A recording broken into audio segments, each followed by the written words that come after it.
Okay, so here's a crappy video I'm going to make about Bertram brass and Track of the Wolf brass.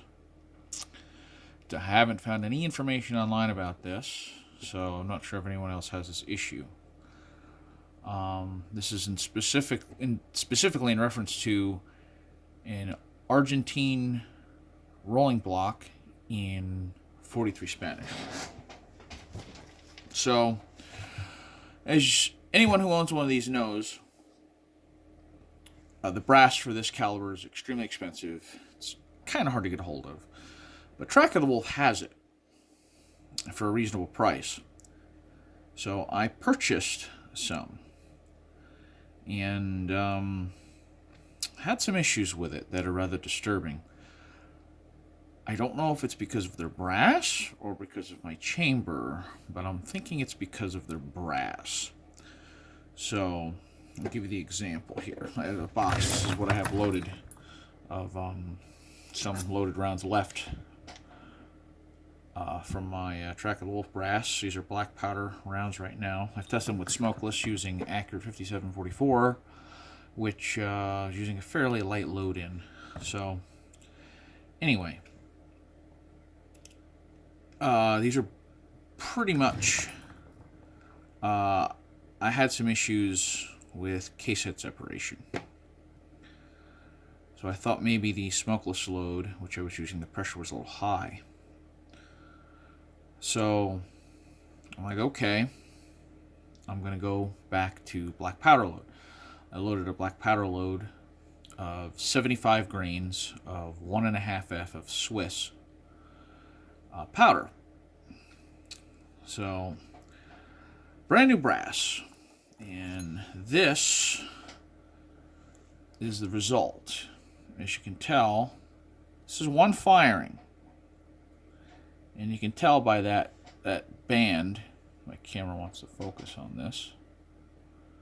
Probably not. You can tell that band around the head of the case is the head separating. This is one firing with the black powder load. This was one. This was another one. You don't see any signs of excessive pressure. You know, the primer's still pretty well rounded. It's not cratering. And then I had one, as you can see, where the head completely separated. This is brand new brass. Brand new. First time it was fired. And had a case head separation. And that. This one was fired. This doesn't look too bad, but if you look at it closely, you can tell it's beginning to bulge right here. You can actually kind of see it in the light. There were more from that round. This, you can see obviously it almost blew the case head off. Right there. And this one was coming close, obviously. And the last one of this, well, this isn't the last one. This one didn't separate, but it was coming close to it. You can tell it's coming close to separating. And so, along with these two, you can tell the one on the left here is bulging. You can see that bulge. So, I thought it was maybe my chamber, or maybe too much powder. Something was wrong. I don't quite understand what the problem was, but something was wrong.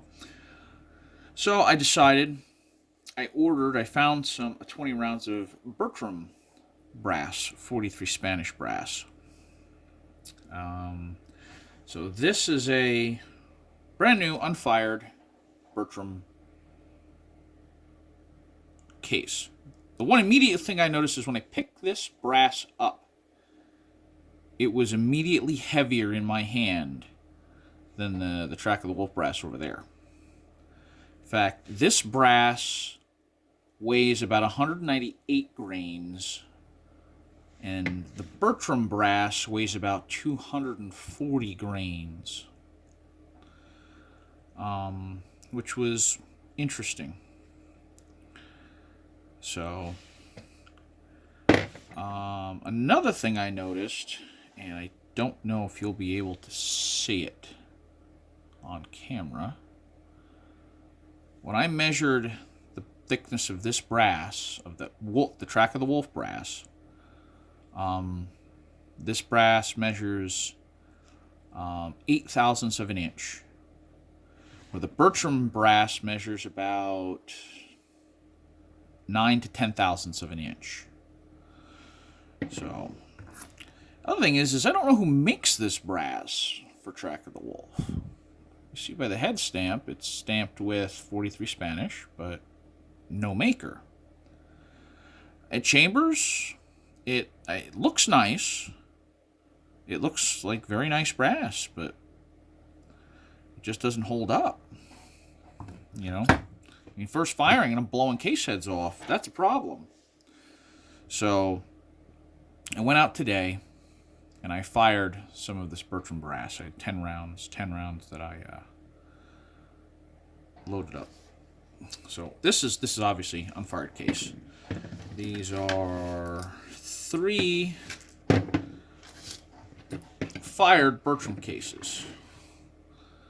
And you can tell that there is no bulge, even when I measured it with my micrometer, there's no bulge here at all. In fact, I can hardly tell that this brass was even fired. So this brass all looks good.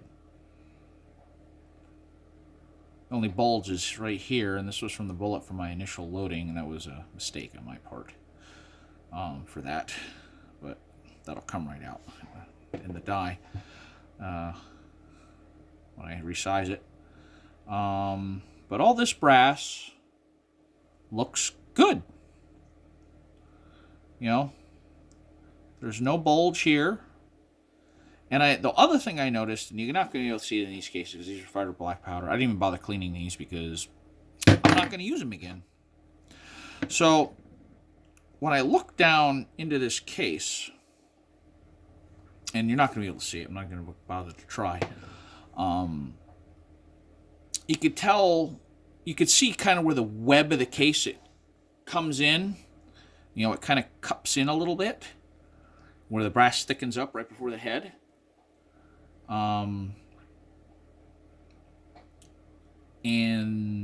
on the Track of the Wolf brass, you don't find it. In fact, one with the blown off case head, the brass here is just about as thin as the brass at the case mouth.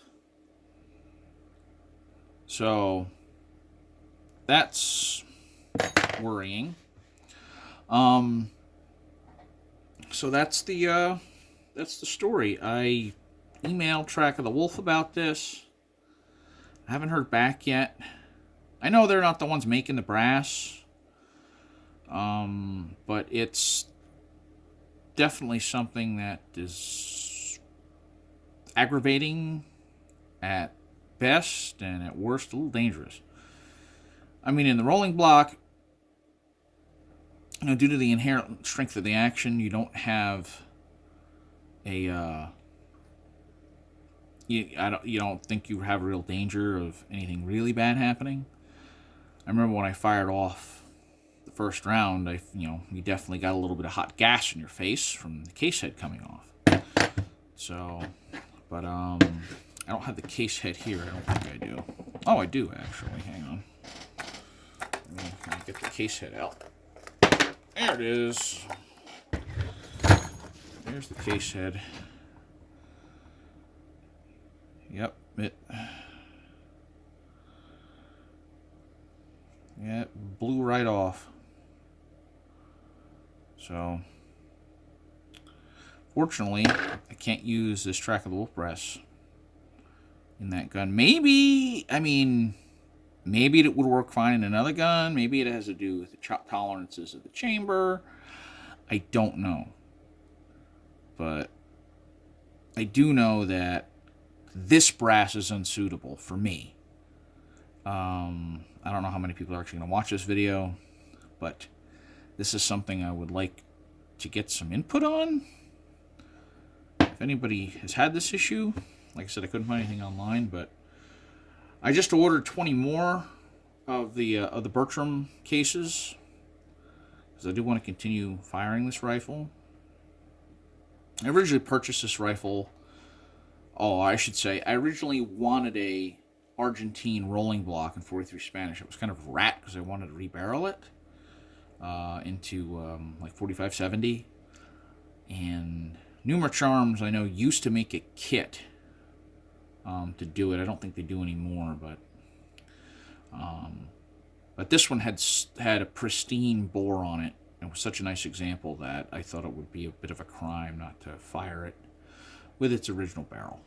So, and I'm just a glutton for punishment for wanting to reload a cartridge that hasn't been produced in 100 some odd years, and brass is scarce, and it's is what it is. So, so for my gun, Bertram seems to work very well. The only problem I had with this brass, very slight problem, is I noticed where they had stamped it, the lettering was kind of a little high, a little proud of the bottom of the case, and it didn't want to slip into the Lee shell holder.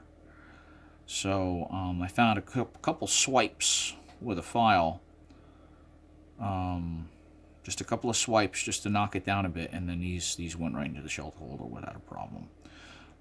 Which I know somebody's going to probably say something about headspace, but I do not believe there is a headspace issue with it. And I'm also not hot rodding these rounds. So, for what it's worth, I just wanted to put a video out there showing what my experience was.